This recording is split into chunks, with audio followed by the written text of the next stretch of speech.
नमस्कार दोस्तों, स्वागत है आप सभी का हमारे इस चैनल गरुड़ धर्मार्थ पर। दोस्तों, यदि आप भी अपनी लाइफ में कुछ नया सीखने की चाह रखते हैं तो इस चैनल को अभी सब्सक्राइब कर लें।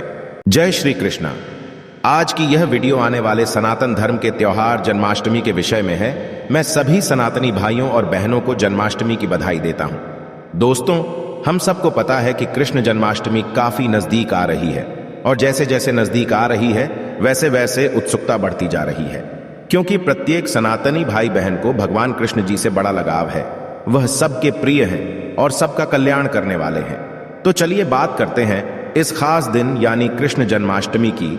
दोस्तों, कई हजार सालों पश्चात 7 सितंबर 2023 को बहुत ही दुर्लभ और अद्भुत संयोग बनने जा रहा है, क्योंकि इस दिन अष्टमी का पावन पर्व पड़ रहा है। दोस्तों, इस दिन राज योग, अमृत सिद्धि योग, साथ ही धन लक्ष्मी योग जैसे कई सारे योग बन रहे हैं और इस समय भगवान कृष्ण सबसे अधिक प्रसन्न होते हैं। यानी आप भगवान से इस दिन जो भी मांग ले वह आपकी हर इच्छा भगवान कृष्ण शीघ्र ही पूरी कर देंगे। वही दोस्तों, कृष्ण भगवान को प्रसन्न करने के लिए जन्माष्टमी पर कुछ खास उपाय जरूर करने चाहिए, जो कि आपकी किस्मत बदल सकते हैं और आपको मालामाल बना सकते हैं। यदि आप भी अपने जीवन में भगवान कृष्ण की कृपा पाना चाहते हैं तो इस वीडियो को लाइक करके कमेंट में राधा कृष्ण लिखना ना भूले। दोस्तों, आज की इस बेहद ही सुंदर वीडियो में आपसे बात करेंगे कृष्ण जन्माष्टमी वर्ष 2023 में कब मनाई जाएगी, किस दिन आप जन्माष्टमी का व्रत रखेंगे और कृष्ण जन्माष्टमी की पूजा का शुभ मुहूर्त क्या रहेगा।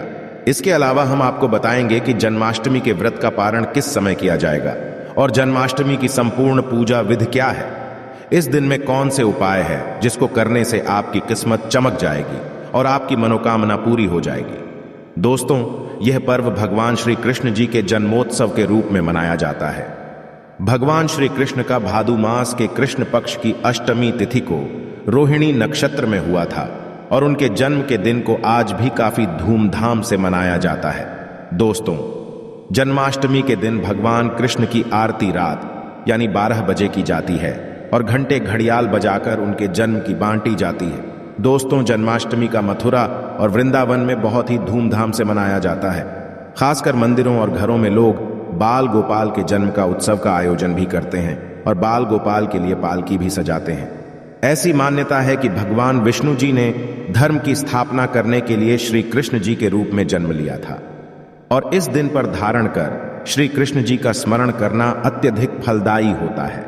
दोस्तों, शास्त्र में जन्माष्टमी के वक्त को वक्त का राजा भी गया है। भविष्य में इसके संदर्भ में उल्लेख है कि जिस घर में यह व्रत किया जाता है वह अकाल मृत्यु, गर्भपात, दुर्भाग्य तथा कलह से पीड़ित नहीं होता है और जो भी इस व्रत को एक बार कर लेता है वह दुनिया के सभी सुखों को भोग कर विष्णु लोक में निवास करता है। दोस्तों, इस दिन लोग पूरा दिन भर उपवास रखते हैं। आपको बता दें कि जन्माष्टमी का व्रत अष्टमी तिथि से शुरू होता है और इस व्रत का पारण नवमी तिथि में ही करना चाहिए, तब इसका पूरा फल होता है। और जो लोग इस व्रत को रखें उन्हें सुन ले कि रात में हल्का व सात्विक भोजन करना चाहिए, साथ ही ब्रह्मचर्य का पालन करना चाहिए। दोस्तों, जन्माष्टमी के व्रत के दिन कुछ लोग निर्जला रहते हैं तो वही कुछ लोग फलाहार करके भी इस व्रत को पूरा कर सकते हैं। दोस्तों, जन्माष्टमी के दिन प्रातःकाल जल्दी उठकर स्नान आदि कर स्वच्छ वस्त्र धारण करें। इसके पश्चात पूर्व या उत्तर दिशा की ओर मुंह करके बैठ जाए और अपने हाथ में थोड़ा सा जल पुष्प कर अक्षत ले लें और जन्माष्टमी का संकल्प करें। इसके पश्चात भगवान कृष्ण जी की पूजा करें।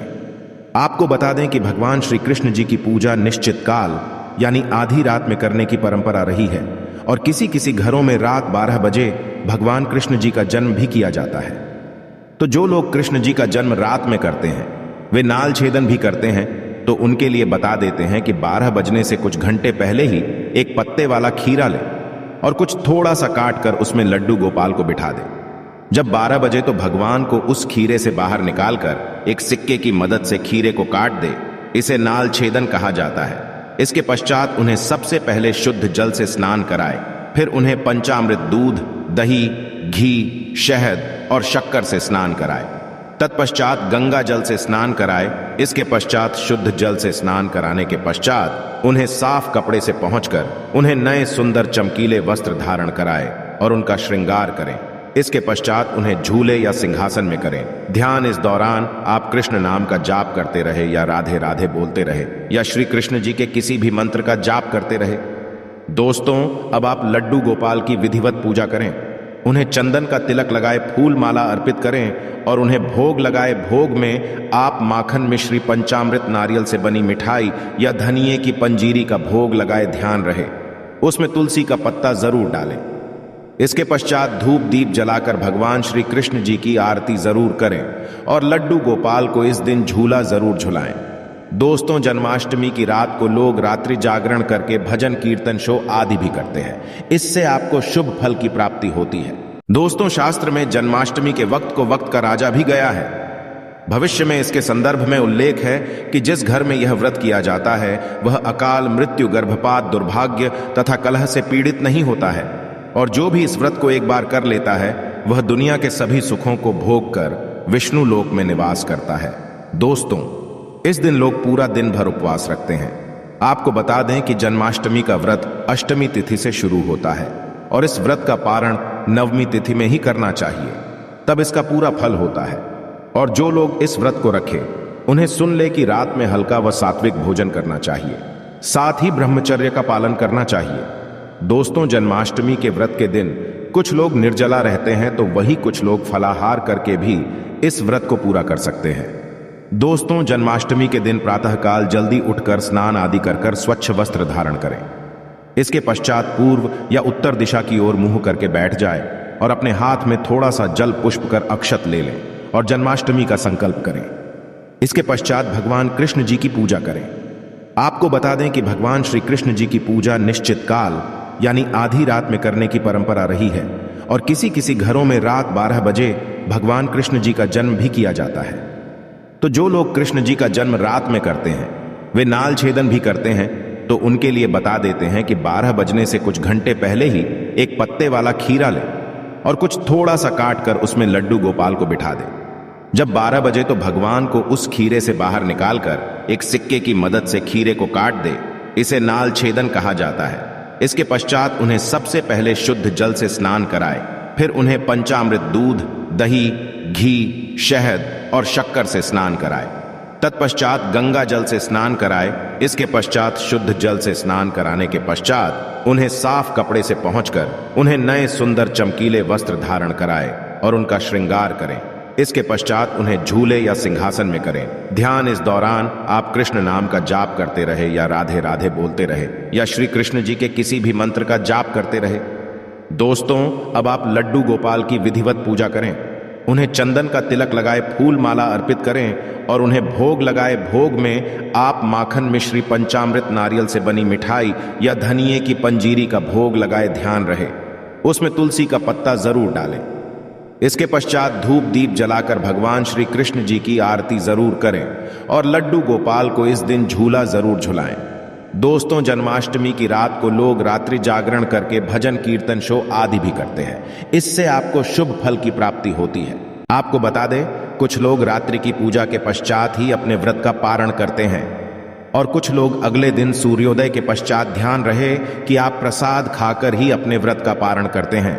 तो दोस्तों, चलिए अब जानते हैं कि वर्ष 2023 में का पर्व को कब मनाया जाएगा। तो आपको बता दें कि कृष्ण पक्ष की अष्टमी तिथि इस बार 6 सितंबर को पड़ रही है। ये कृष्ण का 5250वां जन्मदिन होगा। ऐसे में ये 6 सितंबर को दोपहर 3:37 से शुरू होगा और 7 सितंबर को शाम 4:14 तक रहेगा। दोस्तों, इस दिन सुबह 9:20 से रोहिणी नक्षत्र शुरू होगा। ऐसे में ग्रस्त सितंबर और वैष्णव संप्रदाय के लोग 7 सितंबर को इस त्योहार को मनाएंगे। दोस्तों, पूजा के लिए इस बार शुभ मुहूर्त 40 मिनट का है, जो कि 12:02 से 12:48 तक रहेगा। ऐसे में इस दिन रोहिणी नक्षत्र का संयोग भी बन रहा है। ऐसे में इस दुर्लभ संयोग में की पूजा करने से 3 जन्मों के से मुक्ति मिलती है। यदि किसी की आत्मा प्रेत योनि में भटक रही है तो उनके नाम से की गई पूजा उनकी आत्मा को मुक्ति प्रदान कराती है। दोस्तों, इस दिन का व्रत संतान का सुख देने वाला होता है। ऐसे में इस बार का व्रत करना ना भूलें।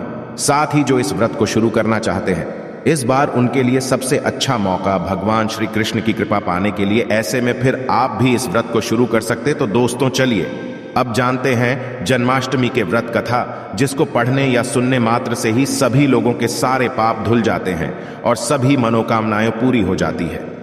दोस्तों, स्कंद पुराण के मुताबिक यदुवंश के राजा उग्रसेन का राज चलता था। उग्रसेन का सबसे बड़ा पुत्र कंस, जिसकी चचेरी बहन देवकी थी। कंस अपने ही पिता को जेल में डालकर स्वयं राजा बनकर राज लगा। पर दूसरी ओर कश्यप ऋषि का जन्म राजा सूरसन के पुत्र के रूप में वासुदेव का जन्म हुआ, जो कि आगे चलकर वासुदेव का विवाह देवकी से संपन्न हुआ। और देवकी को विदा करने के दौरान एक आकाशवाणी होती है, हे कंस, आज जिस बहन को इतने प्यार से विदा कर रहा है, कल उसी का 8वां पुत्र तुम्हारी मौत का कारण बनेगा। ऐसा सुनते ही कंस देवकी को मारने के लिए हावी हो गया, पर सैनिकों और वासुदेव के वचनों ने ऐसा होने से बचा लिया। वासुदेव सत्य थे। उन्होंने कंस को वचन कि वह अपना 8वां पुत्र उसे सौंप देंगे। दोस्तों, वसुदेव जी की बात मानते हुए कंस ने उन दोनों को बंदी बनाने का निर्णय ले लिया और उनके पास पहरेदार लगा दिए। इसके पश्चात कंस ने देवकी के सारे संतानों को मारने का प्रण कर लिया। इस निश्चय के अनुसार देवकी के 7 संतान कंस द्वारा मारे गए। इसके पश्चात देवकी के 8वें पुत्र का जन्म हुआ। भाद्रपद मास के कृष्ण पक्ष की अष्टमी तिथि को रोहिणी नक्षत्र के दौरान मध्य रात्रि में भगवान श्री कृष्ण का जन्म हुआ था। बालक जन्म लेते ही की कोठरी प्रकाशमय हो गई। साथ ही एक आकाशवाणी सुनाई दी कि तुम बालक को गोकुल में रह रहे नंद बाबा के यहां छोड़ आओ। वहां एक कन्या का जन्म हुआ है, उसे तुम यहां ले आओ। ऐसे सुनते ही वासुदेव की हथकड़ियां खुल गई और वो तुरंत एक टोकरी में श्री कृष्ण को रखकर इसे माथे पर लादे गोकुल की ओर निकल पड़े। रास्ते में यमुना नदी बाल कृष्ण के चरणों को स्पर्श करने के लिए उफान पर आ गए। फिर चरण स्पर्श करते हुए पूर्ण शांत पड़ गई।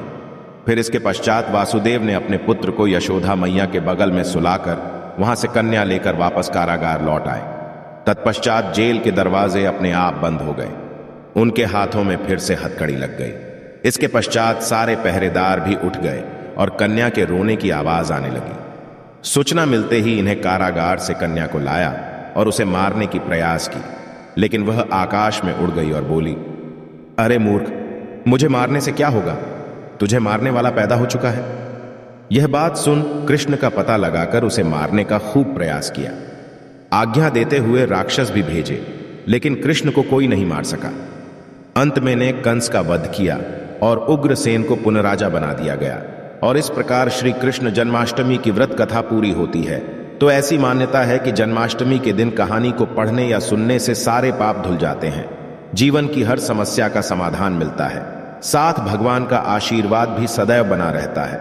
तो दोस्तों, अब आगे बढ़ते हैं और आप जानते हैं कि जन्माष्टमी के दिन वह कौन से उपाय है जिसको करने मात्र से आपकी किस्मत चमक जाएगी और आपकी सारे अटके हुए कार्य बनते चले जाएंगे। सबसे पहले बात करते हैं, यदि आपके कार्य अटके हुए हैं तो आप कृष्ण जन्माष्टमी के दिन सुबह स्नान ध्यान आदि करने के पश्चात घर के बाल गोपाल को नई पोशाक पहनाए, भोग लगाए और गोपी चंदन से श्रृंगार करें। पास के राधा कृष्ण मंदिर में जाकर वह जयंती फूलों की माला अर्पित करें। यदि वह जयंती फूल माला ना मिले तो रंग के फूल माला भी अर्पित कर सकते हैं। ऐसा करने से भगवान कृष्ण का आशीर्वाद मिलेगा और आपके में प्रगति आएगी। इस उपाय से भाग्य होगा आपका मजबूत। दोस्तों, जन्माष्टमी के दिन बाल गोपाल को केसर, मेवा, मिश्री, साबूदाने की खीर या तुलसी दल डालकर भोग लगाए, लेकिन ध्यान रहे खीर में चीनी की जगह मिश्री की डली डालें। साथ सफेद मिठाई भी अर्पित करें। ऐसा करने से कान्हा की कृपा मिलती है और आपका भाग्य भी मजबूत होता है। इस उपाय से धान्य की कमी नहीं होगी। दोस्तों, सुख समृद्धि के लिए जन्माष्टमी के दिन बाल गोपाल की पूजा करते समय एक पान का पत्ता भी अर्पित करें। फिर पत्ते पर दूर से श्री हरि लिखे। फिर रोज उसको पूजा करने के पश्चात जहां पैसा रखते हैं वहां रख दे। ऐसा करने से घर में धन धान्य की कमी नहीं होती है और धन संबंधी समस्या नहीं होती।